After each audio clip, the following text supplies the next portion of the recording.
Well, hey guys, it's DR Drake 63. You know, there's a lot of questions I see about what makes a rifle an SBR, which stands for short barreled rifle.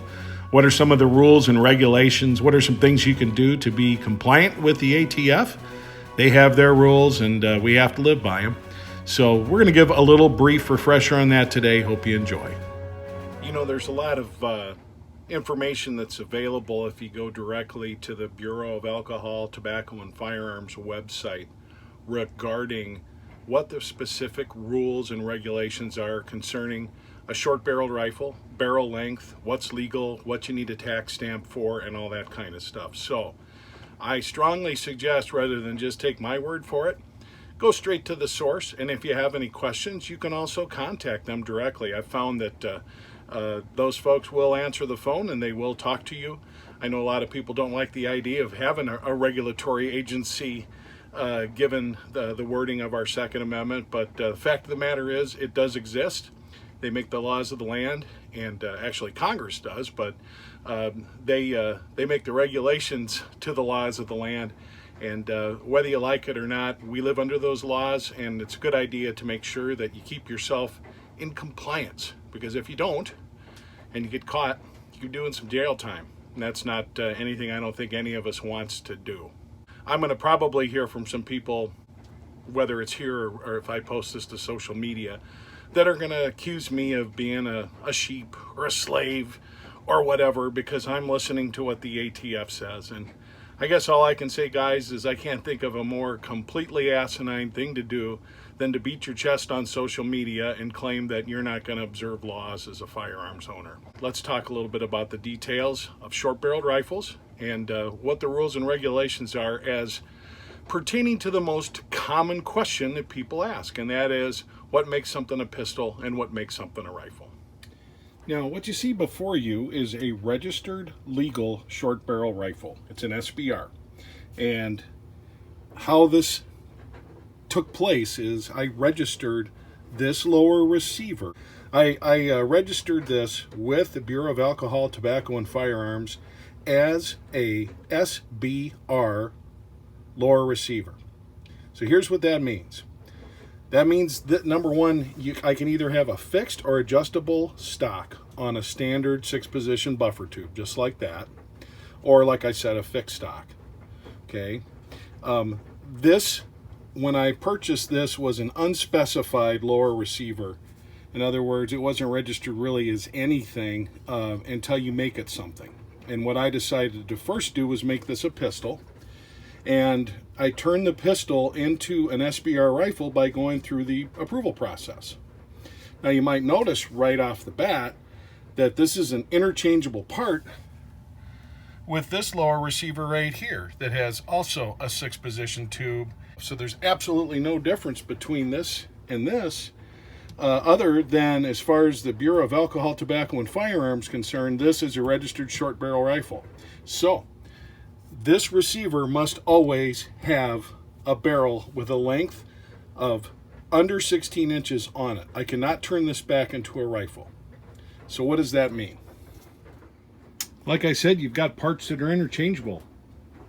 These are built to military specifications, and I could take this short barrel and I could put it on top of this receiver, which is registered as a rifle receiver, and I will be breaking the law.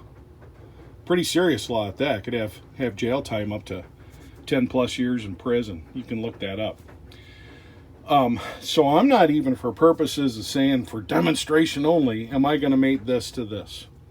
Because if I do that, I can get a lot of trouble. Conversely, I can't take this carbine length 16-inch barrel and mate that with this lower, which is registered as the SBR. I cannot legally do that. So even though I've got these interchangeable parts here, I can't do that. The only changes I can make with this is I could put other barreled upper receivers on that are below 16 inches, and I'll be legal. Now the ATF asks that I send them a letter knowing that I'm doing that. When I registered this as an SBR, I submitted with these specifications, and this particular firearm right here is an 8.5-inch barrel. So as you can see, my overall length with this muzzle device on here is 10 inches. Okay. Now, what a lot of guys will do is go with a brace, and they'll pop a what looks very much almost exactly like this, but it's made out of rubber instead of hard plastic. They'll put that onto a buffer tube, and at least according to the current interpretation from the ATF, it's legal to shoulder that. So we've already got kind of a fallacy in terms of why do we have this law. And the law was real simple back in the day when guys were walking in with sawed-off shotguns and trench coats and things like that. They wanted to have a less concealable firearm. Well, if you can put a polyurethane brace on the back of this and be within the law, then what is the law's purpose? So it's a little bit of a head scratcher. But as you can see in the back here, we've got a barrel with an overall length, which again is because it's over 16 inches. I can't put it on this lower receiver. Okay, so that question gets asked a lot. And here's what's important to remember. Once an SBR, always an SBR. This receiver can never go back to being anything but a receiver for an SBR. And that's just life. That's just life. There's no getting around that. So with that in mind, that's kind of a quick, low-down, dirty overview of the rules about an SBR and what you can and what you can't do. And no, you can't just interchange parts with an SBR with a standard carbine length. So that's just life. There's not much we can do about that other than try to get the National Firearms Act overturned. In today's political climate, that seems very unlikely. But it's good to know what you're doing. I can tell you that, this was about 4 years ago that I SBR'd or Form 1'd this particular firearm as an SBR. I've got mixed feelings about it. I need to notify the Bureau of Alcohol, Tobacco, and Firearms and get permission to cross state lines. That's a pain in the butt. You don't have to do that with a pistol.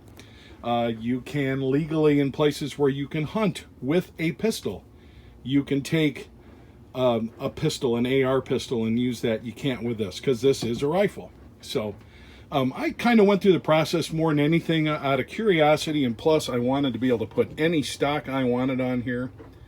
And I don't know if that's a big advantage. It cost a tax stamp $200, and at that time about 8 months worth of waiting. So, you tell me. It's whatever you're willing to do. But I don't personally understand the logic behind some of these laws in today's world. But stay tuned, folks, because I think that if anybody's ever going to come out and ban an AR-15, the first thing that's going to happen is going to become an NFA item. And imagine the backlog of processing those. Good source of revenue for the government, though, isn't it? Anyway, this is DR Drake 63. Have a great day.